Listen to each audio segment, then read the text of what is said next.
This is where my wood is going.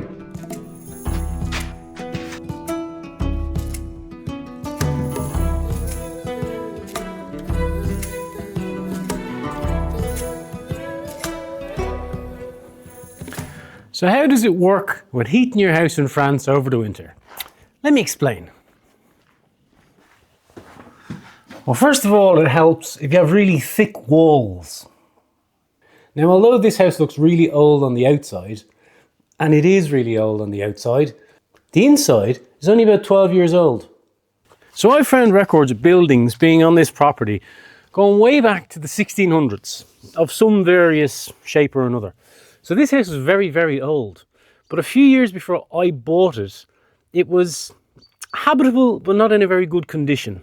And it was used as a storage shed, I suppose. And unfortunately, or fortunately for me, it caught fire. Now, no one was living in it at the time, but it did catch fire, and the whole internal structure of the house kind of fell down inside the wall. And it was like that for a couple of years, until the farmer who owned it wanted to sell it. And he decided to refurbish the house, kind of, to bring it back to a modern shell of a house, so the people that bought it, me, could have somewhere they could move in relatively quickly. So that was really handy. Now, one of the things they do over here in France, and I'm sure they do it where you're from, is they're really big on insulation when they make a new house. I'm sure you've seen the insulation at the chateau. It's sort of like this thick. So in the floor and in the walls and in the ceiling of this house, all the insulation's about that thick. And the wall itself is about that thick. So what I have here is a really well insulated and well ventilated, when I need it to be, house. So heating it, not really a huge problem. And I'll show you why. This is my main source of heat in the house. It's a big cast iron stove that I got off Facebook Marketplace. And it runs up this flue, which goes pretty much straight through the centre of the house, which is really handy. Now, I haven't lit it so far this year because we've had an exceptionally hot summer. But this winter, when it starts getting cold outside, this thing will keep the house warm pretty much for 24 hours with only a couple of bits of wood. So how it works in most French houses is that on the kitchen side of the house, you'll see a plasterboard ceiling, and that'll be insulated above that. And then on the other side of the house, you'll have your salon or your sitting room or whatever you call it. And then above that, there'll be a couple of bedrooms. And in the ceiling in the salon, or the sitting room, or whatever you call it, it tends to be just open roof joists and floorboards. And in this house, the joists are glulam beams and the floorboards are oak.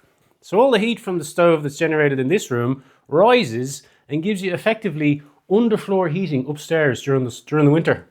What also helps this house stay warm is the fact that a lot of it's open plan. So although it's a small farmhouse, the rooms are quite big inside and there's not a lot of internal doors. So the heat is able to circulate around the house really, really well. So it's actually quite easy to heat this house. Now, when it comes to the guest cottage on the farm, things work a little differently because the walls in this house don't have any insulation in them. And this is a stone floor that goes straight down to a big cellar. But my plan for heating this house is pretty straightforward. I've talked about this one before. This is a wood burning stove with a back boiler in it. And what the back boiler will do is, hopefully, when plumbed in, you light a fire in there and the back boiler will circulate hot water with a pump through the heating system that already exists in this house and keep the place warm. But this is a hard house to keep warm at the best of times. Under this floor is also another cellar and no insulation. Well, there wasn't till I moved in, and then I insulated the cellar floor and sort of sealed it in to stop the damp rising pretty much. I also got this little stove when I first moved in, which I might change, but this does a reasonably good job of keeping at least this room warm. But in winter, this is a really cold house. So because I got 3 stoves here on the farm, I use solid fuel quite a lot.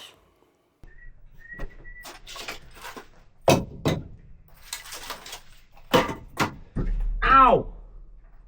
Every time. I really need to take these beams out. I don't think they'll compromise the structural integrity of the little shed we're in at the moment, but they are just at head smashing height, so it is quite annoying. This is the wood I've left over from last year. Now, last year I bought firewood in 50 centimetre lengths, which is about that long, because that's what size my big stove takes in my house. But when they arrived, a lot of them were, well, a bit more than 50 centimeters. So I ended up cutting and splitting quite a lot of wood. Now, I don't really have time to split loads of wood this year, especially if I'm going to be doing it for the cottage and my house. So what I've decided to do is buy extra wood, but in shorter lengths. And this means all the wood I get will fit in all 3 stoves without me having to, saw it in half. Kind of goes back to the whole right tool for the right job kind of thing. The wood has arrived. So I was expecting like a van with a tipper trailer on the back. There's a big lorry coming in the gate.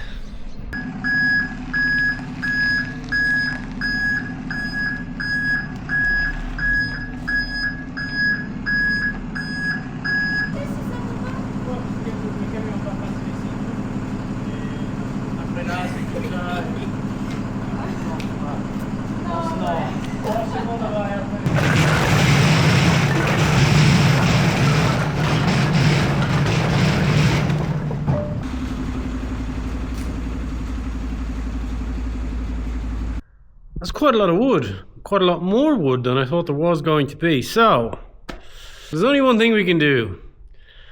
Get the time lapse going and hit the music.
So in France, for the winter, people order wood, especially in rural France.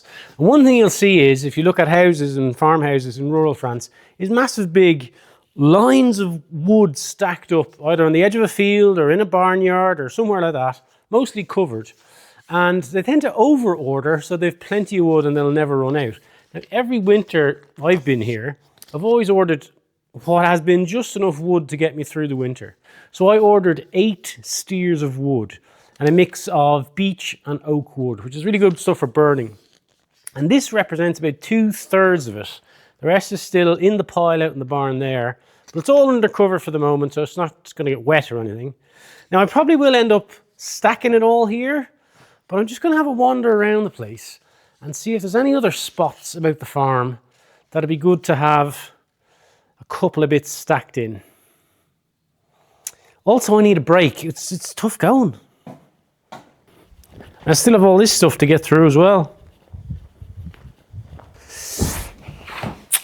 But you know what? I think what I'll do is try and stack some wood in this room for that little stove. No point in putting any in the kitchen at the moment because that stove's not plumbed in yet. But once that's plumbed in even, what I might do is go off to an old bricant and see if I can get like a large log basket. I have one in my house and it's quite useful because you can fit a good couple of nights of wood in one. So I get a couple of large log baskets and kind of squirrel little caches of wood around the place so guests in the cottage don't have to waddle off down to the barns to collect wood for the fire, especially if I'm not here. Sounds like a good idea. Now, I don't think I'll stick any more wood in there till I finish what's in there, because once that wood's done and gone, and I'll probably have to split a lot of it in half, I kind of want to clear that shed out and maybe get rid of those beams. So I'll just sort of work my way through that for the moment and then get that shed organised once and for all. Anyway, that was my day, stacking wood and wandering around the farm.